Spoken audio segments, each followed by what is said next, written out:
O conto a seguir foi postado especialmente aos que possuem alguma limitação à leitura, tais como os deficientes visuais, os idosos, os dislexos, entre outros.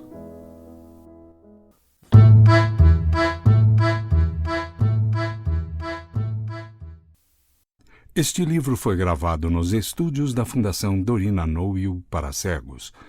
Lido por Antônio Sérgio Grell. Trio em Lá menor. Autor Machado de Assis. 1. Adagio cantabile. Maria Regina acompanhou a avó até o quarto, despediu-se e recolheu-se ao seu. A mucama que a servia, apesar da familiaridade que existia entre elas, não pôde arrancar-lhe uma palavra e saiu, meia hora depois, dizendo que Nhanhã estava muito séria. Logo que ficou só, Maria Regina sentou-se ao pé da cama com as pernas estendidas, os pés cruzados, pensando.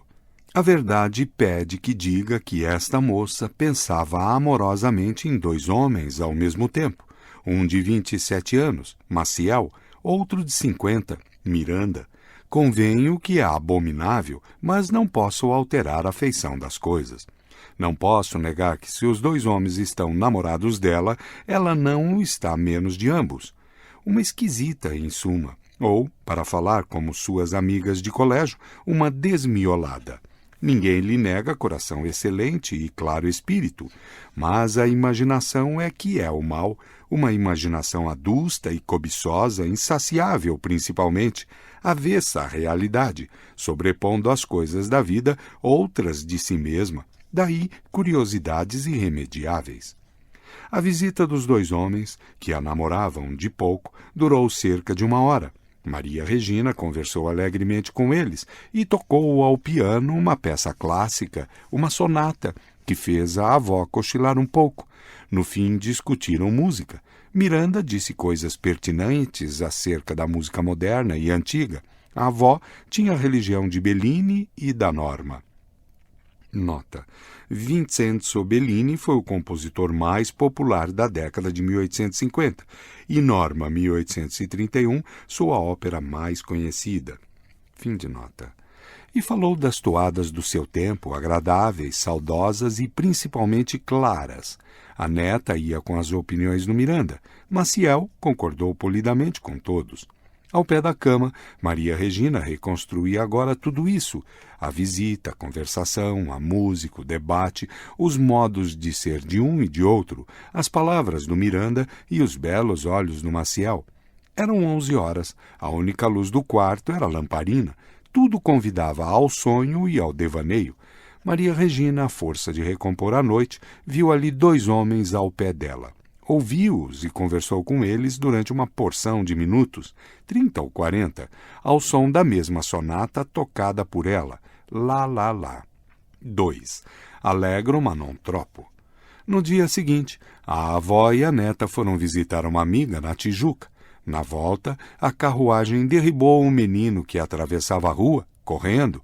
Uma pessoa que viu isto atirou-se aos cavalos e, com perigo de si própria, conseguiu detê-los e salvar a criança, que apenas ficou ferida e desmaiada. Gente, tumulto, a mãe do pequeno acudiu em lágrimas. Maria Regina desceu do carro e acompanhou o ferido até a casa da mãe, que era ali ao pé. Quem conhece a técnica do destino, adivinha logo que a pessoa que salvou o pequeno foi um dos homens da outra noite, foi o Maciel. Feito o primeiro curativo, o Maciel acompanhou a moça até a carruagem e aceitou o lugar que a avó lhe ofereceu até a cidade. Estavam no Engenho Velho. Na carruagem é que Maria Regina viu que o rapaz trazia a mão ensanguentada. A avó inquiria a miúdo se o pequeno estava muito mal, se escaparia. Maciel disse-lhe que os ferimentos eram leves. Depois contou o acidente. Estava parado na calçada esperando que passasse um tílburi, quando viu o pequeno atravessar a rua por diante dos cavalos. Compreendeu o perigo e tratou de conjurá-lo ou diminuí-lo. Mas está ferido, disse a velha. Coisa de nada. Está, acudiu a moça. Podia ter se curado também. Não é nada, teimou ele. Foi um arranhão. Enxugo isto com um lenço. Não teve tempo de tirar o lenço. Maria Regina ofereceu-lhe o seu. Maciel, comovido, pegou nele, mas hesitou em maculá-lo. Vá, vá, dizia-lhe ela, e vendo-o acanhado, tirou-lo e enxugou-lhe ela mesma o sangue da mão. A mão era bonita, tão bonita como o dono, mas parece que ele estava menos preocupado com a ferida da mão que com o amarrotado dos punhos. Conversando, olhava para eles disfarçadamente e escondia-os. Maria Regina não via nada, via-o a ele, via-lhe principalmente a ação que acabava de praticar e que lhe punha uma auréola. Compreendeu que a natureza generosa saltara por cima dos hábitos pausados e elegantes do moço para arrancar à morte uma criança que ele nem conhecia. Falaram do assunto até a porta da casa delas. Maciel recusou, agradecendo a carruagem que elas lhe ofereciam, e despediu-se até a noite. Até a noite, repetiu Maria Regina. Esperou-o ansiosa. Ele chegou por volta de 8 horas, trazendo uma fita preta enrolada na mão, e pediu desculpa de vir assim, mas disseram-lhe que era bom por alguma coisa e obedeceu. Mas está melhor? Estou bom, não foi nada. Venha, venha, disse-lhe a avó do outro lado da sala. Sente-se aqui ao pé de mim, o senhor é um herói. Maciel ouvia sorrindo. Tinha passado o ímpeto generoso, começava a receber os dividendos do sacrifício. O maior deles era a admiração de Maria Regina, tão ingênua e tamanha que esquecia a avó e a sala. Maciel sentara-se ao lado da velha, Maria Regina defronte de ambos, enquanto a avó, restabelecida do susto, contava as comoções que padecera, a princípio sem saber de nada, depois imaginando que a criança teria morrido. Os dois olhavam um para o outro, discretamente, e afinal, esquecidamente. Maria Regina perguntava a si mesma onde acharia melhor noivo. A avó, que não era míope, achou a contemplação excessiva e falou de outra coisa. Pediu ao Maciel algumas notícias da sociedade. 3. Allegro appassionato. Maciel era homem, como ele mesmo dizia em francês, très répandu. Nota. Très répandu em francês, muito sociável. Fim de nota. Sacou da algibeira uma porção de novidades miúdas e interessantes. A maior de todas foi a de estar desfeito o casamento de certa viúva. Não me diga isso, exclamou a avó. E ela? Parece que foi ela mesma que o desfez. O certo é que esteve anteontem no baile, dançou e conversou com muita animação. Abaixo da notícia, o que fez mais sensação em mim foi o colar que ela levava, magnífico. Com uma cruz de brilhantes? Perguntou a velha. Conheço, é muito bonito. Não, não é esse. Maciel conhecia o da cruz, que ela levara à casa de um Mascarenhas. Não era esse. Esse outro, ainda há poucos dias, estava na loja do Rezende, uma coisa linda, e descreveu-o todo, número, disposição e facetado das pedras. Concluiu dizendo que foi a jóia da noite. Para tanto luxo era melhor casar, ponderou maliciosamente a avó. Concordo que a fortuna dela não dá para isso. Ora, espere, vou amanhã ao Rezende, por curiosidade, saber o preço por que o vendeu. Não foi barato, não podia ser barato. Mas por que é que se desfez o casamento? Não pude saber, mas tenho de jantar sábado com o Venancinho Correia, e ele conta-me tudo, sabe que ainda é parente dela. Bom rapaz, está inteiramente brigado com o barão. A avó não sabia da briga. Maciel contou-lhe de princípio a fim, com todas as suas causas e agravantes. A última gota no cálice foi um dito à mesa de jogo, uma alusão ao defeito do Venancinho, que era canhoto. Contaram-lhe isto e ele rompeu inteiramente as relações com o barão. O bonito é que os parceiros do barão acusaram-se uns aos outros de terem ido contar as palavras deste. Maciel declarou que era regra sua não repetir o que ouvia à mesa do jogo, porque é lugar em que há certa franqueza. Depois, fez a estatística da Rua do Ouvidor, na véspera, entre 1 e 4 horas da tarde. Conhecia os nomes das fazendas e todas as cores modernas. Citou as principais toaletes do dia. A primeira foi a de Madame Pena Maia, baiana distinta, très pchute. Nota. très pchute, em francês, muito elegante. Fim de nota. A segunda foi a de Mademoiselle Pedrosa, filha de um desembargador de São Paulo, adorable, e apontou mais 3. Comparou depois as 5, deduziu e concluiu. Às vezes esquecia-se e falava francês, pode mesmo ser que não fosse esquecimento, mas propósito. Conhecia bem a língua, exprimia-se com facilidade e formulara um dia este axioma etimológico: que há parisienses em toda parte. De caminho, explicou um problema de Voltarete. A senhora tem 5 trunfos de espadilha e manilha, tem rei e dama de copas. Maria Regina ia descambando da admiração no fastio. Agarrava-se aqui e ali, contemplava a figura moça do Maciel, recordava a bela ação daquele dia, mas ia sempre escorregando. O fastio não tardava a absorvê-la. Não havia remédio. Então recorreu a um singular expediente. Tratou de combinar os 2 homens, o presente com o ausente, olhando para um e escutando o outro de memória, recurso violento e doloroso, mas tão eficaz que ela pôde contemplar por algum tempo uma criatura perfeita e única. Nisto apareceu o outro, o próprio Miranda. Os 2 homens cumprimentaram-se friamente. Maciel demorou-se ainda uns 10 minutos e saiu. Miranda ficou. Era alto e seco, fisionomia dura e gelada. Tinha o rosto cansado, 50 anos confessavam-se tais, nos cabelos grisalhos, nas rugas e na pele.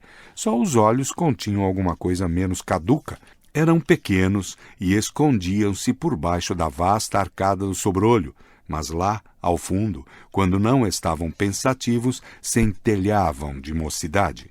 A avó perguntou-lhe logo que Maciel saiu se já tinha notícia do acidente do engenho velho, e contou-lhe com grandes encarecimentos, mas o outro ouvia tudo sem admiração nem inveja.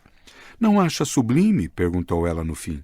Acho que ele salvou talvez a vida de um desalmado que algum dia, sem o conhecer, pode meter-lhe uma faca na barriga. Oh, protestou a avó. Ou mesmo conhecendo, emendou ele. Não seja mal, acudiu Maria Regina. O senhor era bem capaz de fazer o mesmo se ali estivesse.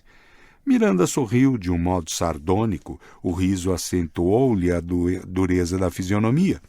Egoísta e mau, este Miranda primava por um lado único, e espiritualmente era completo.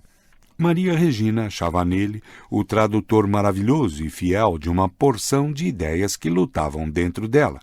Vagamente, sem forma ou expressão, era engenhoso e fino e até profundo, tudo sem pedantice e sem meter-se por matos cerrados, antes quase sempre na planície das conversações ordinárias.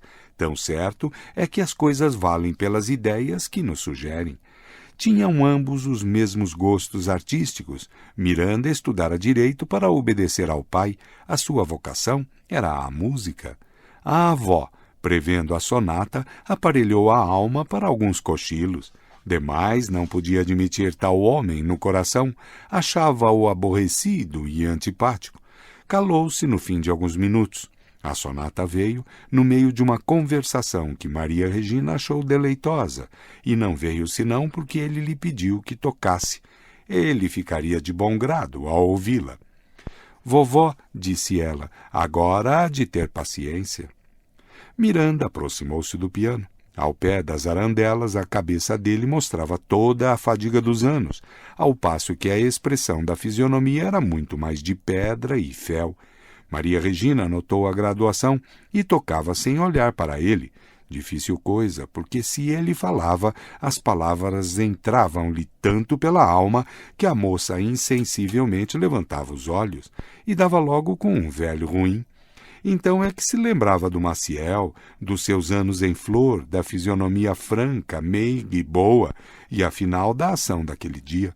Comparação tão cruel para o Miranda como fora para o Maciel o cotejo dos seus espíritos.